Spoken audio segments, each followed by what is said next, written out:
சுத்த நாமத்திற்கு மகிமை உண்டாவதாக. இந்த காலை வேளையிலே உங்கள் அனைவரையும் ஆண்டவராகிய இயேசு கிறிஸ்துவின் இன்ப நாமத்தில் உங்களை அன்போடு வாழ்த்தி வரவேற்கிறேன். லூக்கா 6ஆம் அதிகாரம் 27 வாசிக்கிறோம். உங்கள் சத்துருக்களை சிநேகியுங்கள், உங்களை பகைக்கிறவர்களுக்கு நன்மை செய்யுங்கள் என்று சொல்லி நான் வாசிக்கிறோம். இதனாலின் தலைப்பாக அழித்து விடுங்கள் என்று சொல்லி நான் படிக்க இருக்கிறோம். ஒரு முறை அமெரிக்கா ஜனாதிபதிக்குள் அநேக ஏராளமாக போற்றப்படக்கூடிய ஆபிரகாம் லிங்கன் என்பவர் ஆவார். அவரிடத்தில் காணப்பட்ட நற்குணங்களே அவருடைய வாழ்க்கைக்கு ஒரு காரணமாக இருந்தது. ஆபிரகாம் லிங்கனை குறித்து அநேக முறை நாம் படித்திருப்போம். ஆபிரகாம் லிங்கனத்தில் அநேக சிறந்த குணங்கள் இருந்தது, விசுவாசமான ஒரு வாழ்க்கை இருந்தது. அப்படியேப்பட்ட ஒரு ஆபிரகாம் லிங்கனை குறித்து ஒரு முறை அவருடைய அரசியல் எதிரிகளை பற்றி மிக கண்ணியமாக அவருடைய அன்பான வார்த்தைகளை பயன்படுத்தி பேசிக்கொண்டிருந்தார். இதை கேட்ட ஒரு பெண்மணி, எப்படி உங்களால் இப்படி பேச முடிந்தது என்று சொல்லி ஆபிரகாம் லிங்கனை பார்த்து கேட்டினார். அவர்களை பேச முடிகிறது என்று கேட்டார். அவர்களை ஒழித்து கட்டி விடவில்லவா, மறுவேளை பார்க்க வேண்டும் என்றார். உண்மையிலே அவர் சொன்னக்கூடிய ஒரு கார்க்கை, உண்மையிலே நான் என் பகல்களை அழித்து கொண்டுதான் இருக்கிறேன் என்று சொல்லி மிகவும் அமைதியாக சாதாரணமாக சொன்னார். அதை கேட்ட அந்த பெண் ஒரு நிமிடம் அதிர்ந்து விட்டாள். ஆனாலும் ஆபிரகாம் லிங்கன் வார்த்தைகளை நம்ப முடியாமல், எப்படி நீங்கள் உங்கள் எதிரிகள் அடித்தீர்கள் என்று சொல்லி அந்த பெண்மணி கேட்டாள். இதுவரையிலும் அவ்வாறு யாரெல்லாம் அடித்தீர்கள் என்று சொல்லி தன்னை அடக்க முடியும் என்று சொல்லி மிகுந்த ஆச்சரியமாய் கேட்டார்.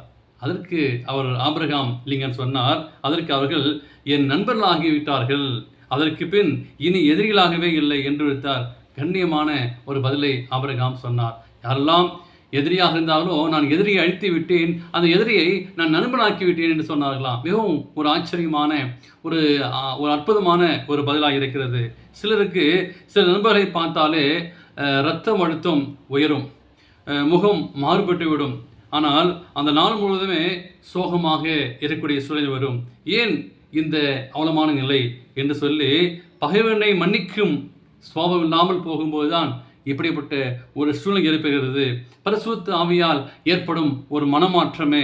ஆனால் உண்மையான கிறிஸ்துவ நற்குணங்கள் நம்முடைய வாழ்க்கையில் இருக்க வேண்டும், அது வளர்த்து கொள்ள வேண்டும். எனவே தேவனை பகைக்குறைகள் அழிப்பது மிக மிக இலகுவானது. சர்வ வல்லவருடைய தேவன் நினைத்தால் ஒரே நிமிடத்தில் சாத்தானை அழித்திருக்கலாம்.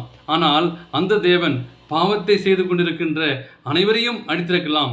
ஆனால் இன்னமும் கிரையாக நம்மேல் அன்பு செலுத்துகிறார். அவர் அன்பிலிருந்து தப்பித்துக் கொள்ள முடியாது.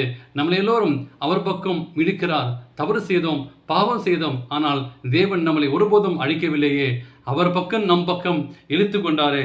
ஒரு மனிதன் உண்மையான குணங்களிலே நீங்களாலும் அறிய வேண்டும் என்றால் அவரிடம் அதிகாரங்களை கொடுத்து பாருங்கள் என்றார் ஒருவர்.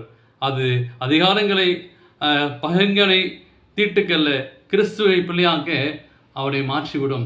தேவனுக்கு பிரியமான பிள்ளைகளே, ஒருவேளை உங்களுடைய வாழ்க்கையிலே எப்படிப்பட்ட எதிரிகள் இருக்கிறார்கள், பகைவர்கள் இருக்கிறார்கள், பகைவர்கள் அழித்தாதபடி அவர்களை தம் பக்கம் இழுத்து கொள்வோம். நிச்சயமாகவே அந்த ஆபிரகாம் லிங்கனை போல ஒரு வாழ்க்கை வாழத்தக்க தேவன் கிருபை செய்வாராக. ஆமேன்.